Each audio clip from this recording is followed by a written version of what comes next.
Mykhaylo Mudryk's time at Chelsea Football Club is done. I have honestly now come to that conclusion after months of speculating, debate, research into the situation. I think that the message from the club is now loud and clear. Because yesterday the news broke that Cole Palmer will be wearing the number 10 shirt for the 25-26 season. And why is that relevant? Well, to start, it is an iconic number in football, and it's an iconic number for Chelsea Football Club that so many great players during my lifetime have worn. Eden Hazard, Juan Mata, Willian, Joe Cole, Kerry Dixon, Ray Wilkins, Charlie Cook, Alan Hudson, and Peter Osgood, whose statue still stands tall outside of Stamford Bridge, have all produced iconic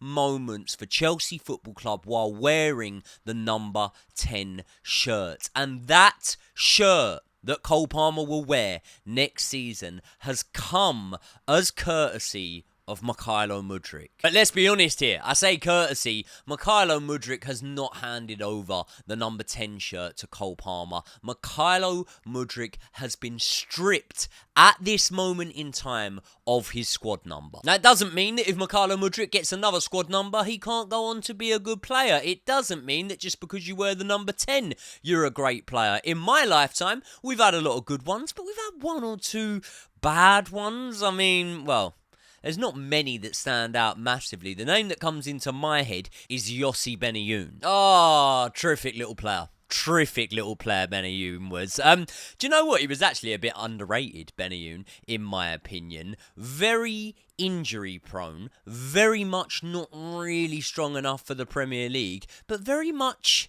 techie at the same time. But when remembering and looking back on number 10s in my lifetime and before, we can't argue that Benayoun does not hold a candle to any of the names that I have just read out from that list. And by the way, he never really got a look in, old Benayoun. He wasn't bought in for big money as a statement signing, nicked from underneath the noses of our London rivals and then paraded on the pitch at Stamford Bridge like he was gonna be the next big thing, the man to save Chelsea Football Club from the pit that it was in at that moment in time. He didn't send Chelsea fans' heart rates flying with a cameo off the bench on his debut against Liverpool that had us all so excited for what could be to come. In fact, Yossi Benayoun was only ever at Stamford Bridge for 3 years, around the same time now as Mykhaylo Mudryk, and in those 3 years, he only ever made 29 starts for the club. So why the fuck, the best part of 15 years later,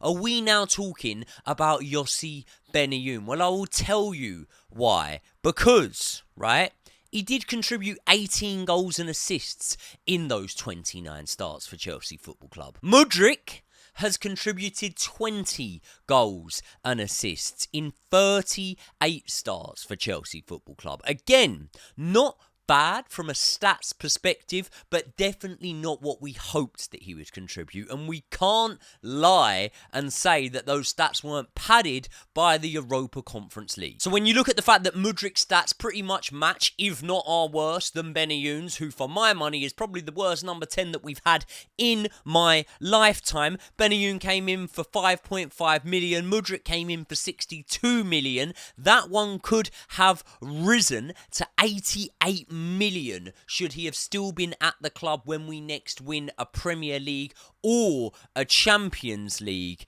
But for me, you'd have to say that Mudryk goes down as a worse number 10 and therefore a worse signing than the worst of my lifetime, Yossi Benayoun. But for me, when you have your shirt number taken off you, that as you for a player is your sign that the club no longer value you or perceive you to be what they thought you could be. I mean, mate, in my opinion, you could be benched for 10 games in a row, not get a single minute off of the bench, and having your shirt number taken off of you is even worse than that, in my opinion. Because in football, your shirt number is your identity. in a way. It is your chance to create a legacy. We really do this, not just from a Chelsea standpoint. When you think of the number 7, you think CR7, you think Ronaldo. When you think of the number 8, you think Super Frankie Lampard. Number 9, Alan Shearer. Number 10, Lionel Messi. We could keep going on, and you can see where I'm going with this. So no matter how lightly the club put it or how the news was broken to him, when you have your shirt number taken off of you and, you know, you're not rocking the fucking number 48 or something like that, you're wearing an iconic number, really a number that deserves to be in the starting 11 week in, week out, that tells you everything that you need to know. It kind of means that you're officially out of sight and out of mind. I mean, Enzo Maresca didn't even know that Mykhaylo Mudryk was in Poland with the Chelsea fans. And why didn't he know? There's a very obvious reason why he didn't know, because Mykhaylo Mudryk was not on that aeroplane with Enzo Maresca and with the Chelsea squad. Not just the team, the entire squad. And now this is purely speculative, but I'm guessing he probably turned up there on his own accord, didn't he? It's sort of like turning up to a date that you weren't invited to. And by the way, there's nothing wrong with it. I'm not digging out Mykhaylo Mudryk. I love when players interact with the fans. I thought it was legendary. Him walking into the bar, singing with the Chelsea fans. It's good stuff. I like to see it. But at the same time, I don't want to be that person. But that could get us in trouble, you know. That could definitely get us in trouble. Because at the moment, and we'll go into this, he's not supposed to have any involvement with Chelsea Football Club. Now, I mean, for me, right, this is a strong indication that the club knows something that we don't. But just quickly, I want to take 1 minute to tell you guys about new partner of the channel, Nyla Apparel. I was lucky enough to be sent some clothes by these lot around a month ago, and I've got to be honest with you, since receiving them, they have become my go-to for both t-shirts and now for tracksuits. Now, I would not vouch for something unless I truly believed in the product, and anyone that's seen me out and about around town will know that I am wearing the Nyla t-shirts all of the time. The first thing I noticed about them was how good the quality was, and then when speaking to the guys at Nyla, I found out that the money spent on material in comparison to what the actual t-shirts are sold for is probably about 10 times less than you would usually sell a t-shirt for that cost at. Basically, I'm of the opinion that they're spending about the same on materials as you do most t-shirts in flannels, but instead of paying 200 to 300 quid, you're paying about 10 times less than that. Instead, you're looking at £32 for the t-shirts, including free shipping, and just over £100 for the tracksuits. No shade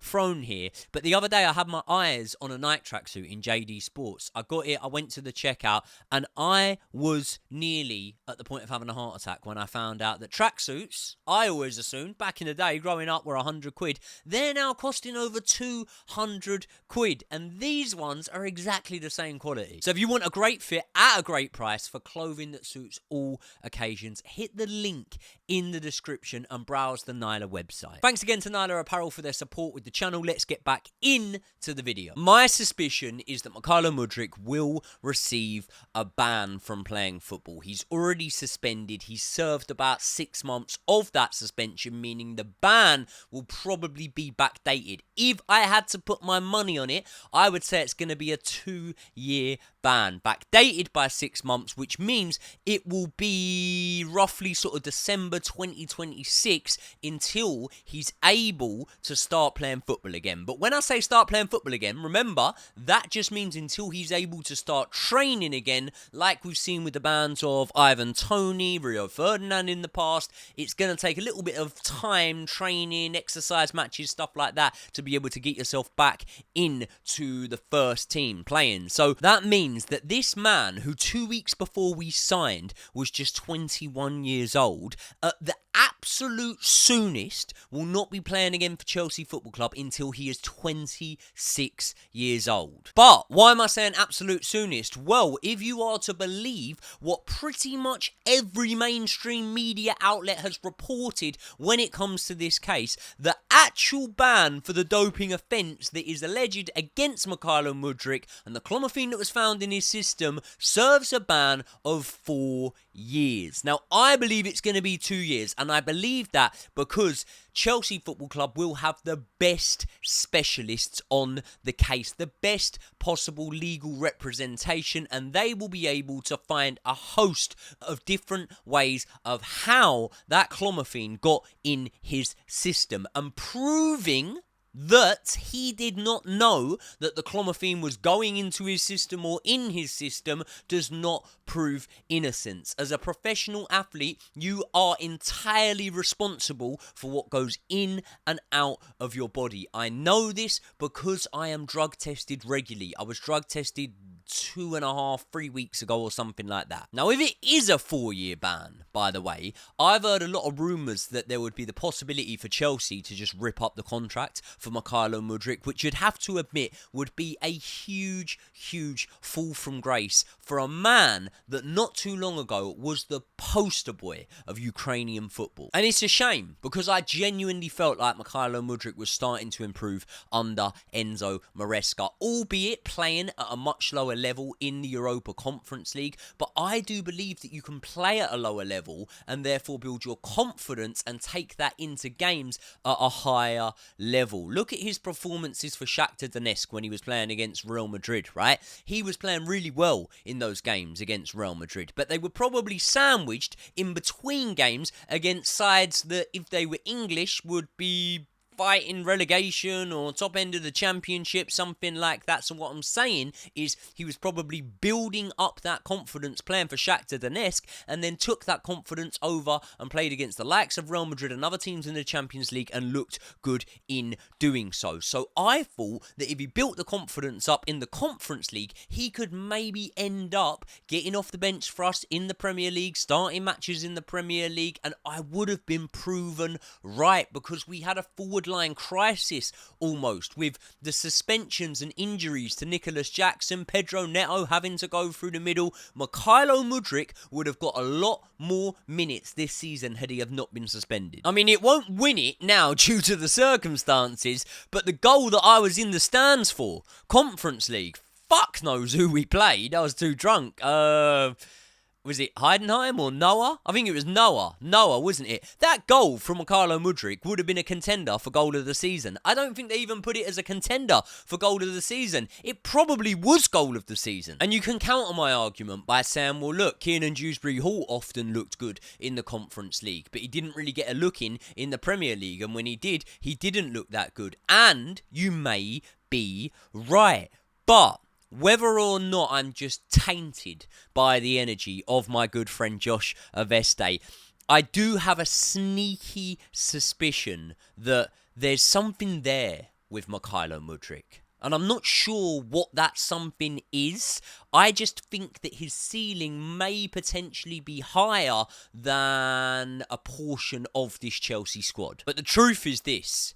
In nearly 3 years, I have never seen Mykhaylo Mudryk have an outstanding game for Chelsea Football Club. I've seen him have good cameos off of the bench. I've seen him be good in certain matches against lower level opposition usually, but then go missing for 20, 30 minutes at a time, and many points to the fact that Mudryk is young and Mudryk is raw and Mudryk is inexperienced. And the other day I was thinking of Gareth Bale, right? Because he's an interesting one to draw comparisons with, right?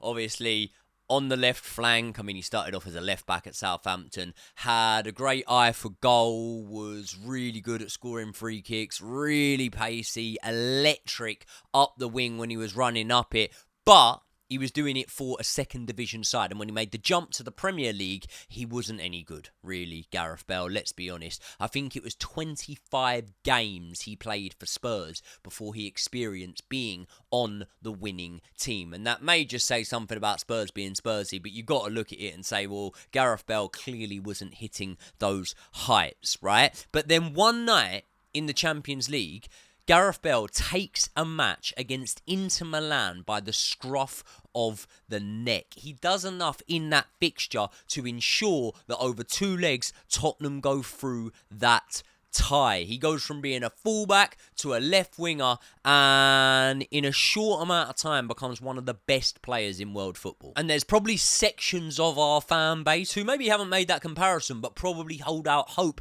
that something like that could happen to Mykhaylo Mudryk. And when you look at his contributions in the Conference League, it was 6 goal involvements in 4 starts. I don't know if they did a team at a tournament, probably because he was suspended, he wouldn't have made it. But if he wasn't suspended, he would have made it. And I also think that Enzo Maresca would have given him the start in the final. So what I'm saying is, it can be done. But here's the problem. That light bulb moment for Gareth Bale, when he went from just being a quick player who was a good striker of the ball, a lot like Mykhaylo Mudryk, and then turned into a world beater, happened in 2010 when Gareth Bale was 20 years old. Mudryk is now 24 years old, and at the absolute soonest in my mind, he returns at around 26 years old. And here's the problem for me, because my main problem with Mudryk has never been his dribbling, his crossing, his ability to take on a man, his shooting, anything like that. It's been his understanding of the game. Multiple managers, including Frank Lampard, have come out and spoke about the fact that Mykhaylo Mudryk is a great athlete, but doesn't understand the game of football to the level that he needs to be competitive in the Premier League. So how do you improve a player's intelligence and understanding of the game? Well, you improve it obviously through game time, but most importantly through persistent and attentive coaching. And some of you may be wondering why, despite being eligible for a medal, you didn't see Mykhaylo Mudryk on the pitch in Poland, lifting the trophy, celebrating with the team. And that is because he is suspended. So whether or not he slipped out to Poland and hit up the after party and made it known he was there to support the club, which I really, really admire, the fella's not even allowed inside Cobham. Enzo Maresca doesn't speak to him, at least not on a regular basis. And therefore, what is he doing right now? Keep him fit? Okay, I suppose you can do that. But if you're not able to be in contact with the coach, going to Cobham, training with the other players, you can keep fit, but can you keep sharp? Can you be learning? And learning is one of the key things that we stated that he needs to do. So what would there be no real guarantee that even if he wasn't suspended, he would be a starter for Chelsea next season? And the fact at the moment he can't even play, I'm saying it could be a 2-year ban. The mainstream media are saying it could be a 4-year ban.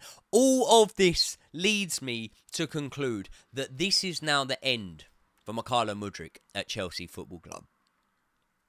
Sorry, choked up there at the end. And I want to just tell you guys why I'm making this video, right? I'm not making it to bash Mykhaylo Mudryk, right? I like Mykhaylo Mudryk. He's cool. I like all Chelsea players. But I'm making this video because every single day, without fail, and if you are one of these guys, you will know, I get it in the comment section, and every single day without fail, I'm telling you, every single day without fail, I get 3 or 4 inboxes on Instagram saying, any news on Misha? When's Mykhaylo Mudryk coming back? What's the latest on Mudryk? Like I'm going to know, really. Like I can only do my research that everyone else can. But he is clearly a player that has huge interest in. So I wanted to make this video, give you guys my opinion, and in doing so, let you know that my opinion is maybe for a poster, maybe for the megastore. But out on the field at Stamford Bridge, I don't think you're going to see Mykhaylo Mudryk again. People, if you made it to the end of another video, please do hit the subscribe button. If you're not already subscribed, smash a like on the video. I will see you all in the next one.